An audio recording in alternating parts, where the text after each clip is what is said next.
Welcome back to my channel. Today pupuntahan natin ang 5 iconic spots sa Tokyo na nagawa ko sa loob ng isang araw. Ang first stop ay ang He Shrine sa Akasaka Neighborhood, Tokyo. 4 minutes walk lang to from my hotel dito sa Akasaka. Ang He Shrine ang isa sa mga pinakakilalang Shinto shrines sa Tokyo. Dito natin makikita yung mga torii gates na sinasabi nilang pintuan papunta sa ibang dimensyon. Habang naglalakad ka sa ilalim ng torii gates, mararamdaman mo ang kakaibang katahimikan at spiritual na enerhiya ng lugar. Ayon sa paniniwala ng mga Hapon, ang torii gates na ito ay simbolo ng pagpasok sa isang banal na lugar. Paghihiwalay mula sa pang-araw-araw na mundo papunta sa isang sagradong espasyo. Habang naglalakad ako sa ilalim ng torii gates, para kang dinadala sa isang paglalakbay, hindi lang sa lugar, kundi pati na rin sa loob ng iyong sarili. Maaga akong pumunta sa He Shrine around 7 AM para makaiwas sa crowds at masarili ko yung lugar. Free admission lang po ang He Shrine, kaya pwede kang pumunta anytime from 6 AM to 5 PM.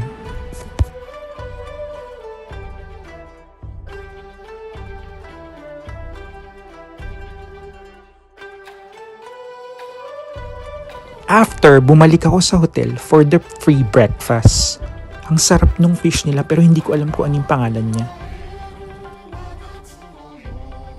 Next stop is Sensoji Temple, ang pinakamatandang Buddhist temple sa Tokyo. Sasalubong sa iyo ang Kaminaremon Gate.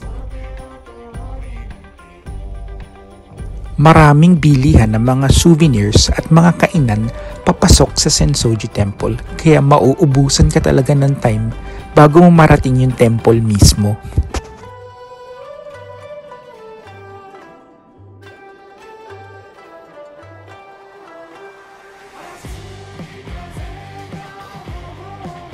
Sa paligid ng templo, mararamdaman mo ang bigat ng kasaysayan at pananampalataya ng mga Hapon.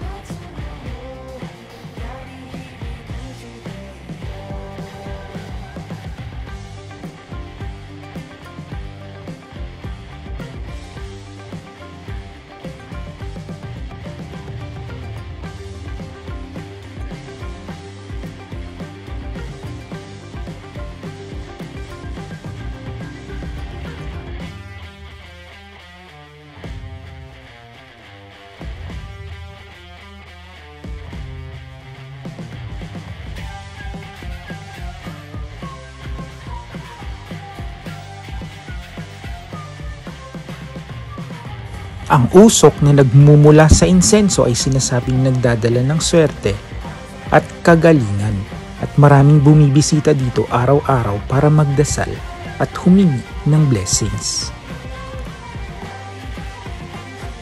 Naghulog din ako ng barya sa harap ng main hall ng templo.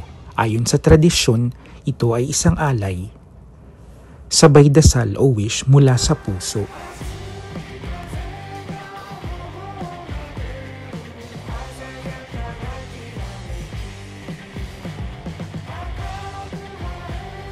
Kahit napakarami ng tao sa paligid mo, mararamdaman mo pa rin yung personal na koneksyon mo sa kultura ng Japan habang nasa loob ka ng templo.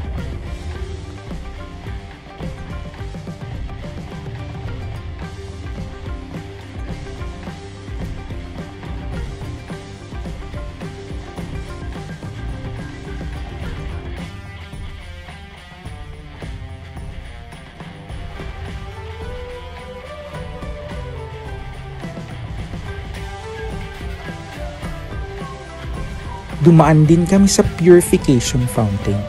Ito yung mga dragon na nagbubuga ng tubig. Dito ka maaaring maghugas ng iyong kamay at bibig bago magsabi ng dasal.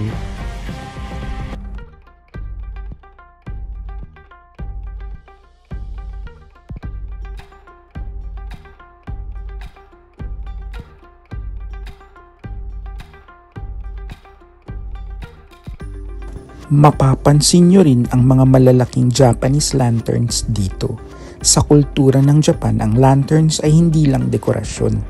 Simbolo sila ng liwanag, proteksyon at suwerte.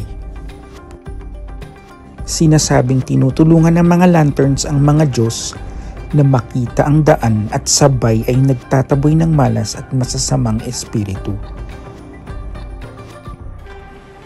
Ang plum blossoms naman ang kauna-unahang bulaklak na sumisibol sa Japan sa huling bahagi ng winter or early spring. Nauuna silang mamulaklak sa cherry blossoms at ito ang nagsisilbing pinakaunang sign na parating na ang spring season.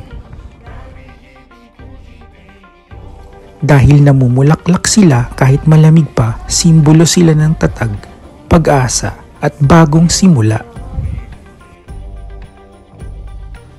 Sunod naman natin pinuntahan yung Sumida River. Dito natin makikita yung Tokyo Skytree, yung iba't ibang bridges at mga popular river cruises sa Tokyo.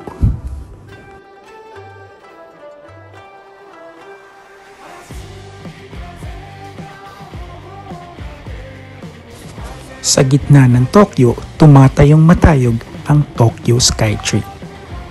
Ang modernong simbolo ng lungsod at pinakamataas na tower sa Japan. Ang plum blossoms ay tinatawag na ume sa Japan. According sa history ng Japan, mas sikat daw ang ume kaysa sa sakura noon sa mga culture at sining sa Japan.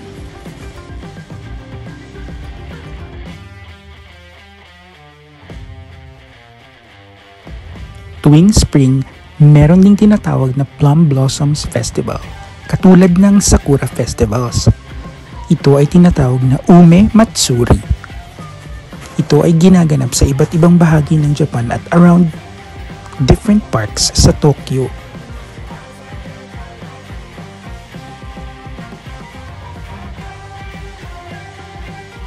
Next stop sa itinerary natin ang pag-akyat sa Tokyo Skytree. Ito naman yung elevator experience paakyat sa Tokyo Skytree. Tumagal lang siya ng ilang minutes at mararating mo na yung observation deck ng tower.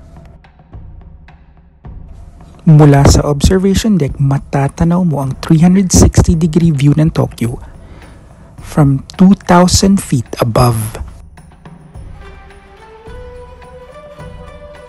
On a very clear day, maaari mo ring matanaw ang Mount Fuji mula sa Tokyo Skytree observation deck. Ang estimated population ng Metropolitan Tokyo ngayong 2025 ay 38 million. Ito ang itinuturing na most populous city in the world at largest metropolitan area by population. Makikita mula sa observation deck ang kabuuan ng Metropolitan Tokyo mula sa Sumida River, Shinjuku, Shibuya at ang Mount Fuji kapag malinaw ang panahon. Makikita din ang Asakusa, Sensoji Temple at ang Tokyo Bay.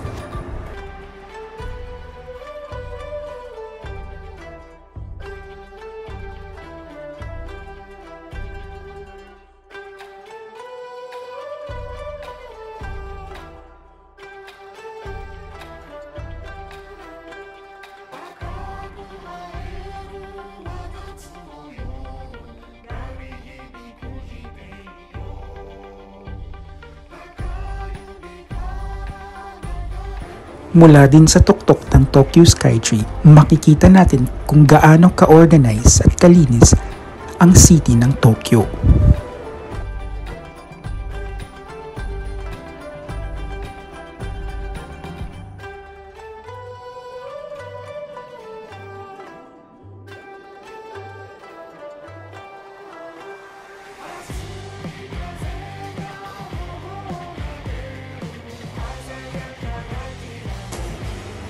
Meron ding souvenir shops sa lobby ng Tokyo Skytree kung saan pwede kang bumili ng mga cute stuff. Next stop natin ang Shibuya Crossing, ang pinakabising pedestrian crossing sa buong mundo. Higit pa sa isa ang distrito ng Shibuya. Ito ang itinuturing na puso ng modern Tokyo. Dito nagtatagpo ang iba't ibang fashion, music at urban lifestyles sa Tokyo. Kung isa kang photographer, ang Shibuya Crossing ang isa sa mga pinaka-famous spots para sa'yo, lalo na sa mga mahihilig sa slow-mo shots.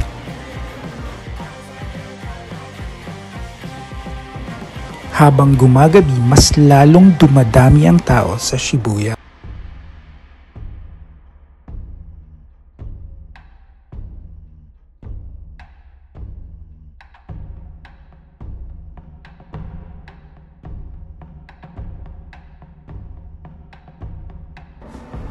Next and final stop natin ang Azabuday Hills Sky Lobby. Dito natin makikita ang perfect view ng Tokyo Tower. Libre lang at free admission ang Azabuday Hills Sky Lobby.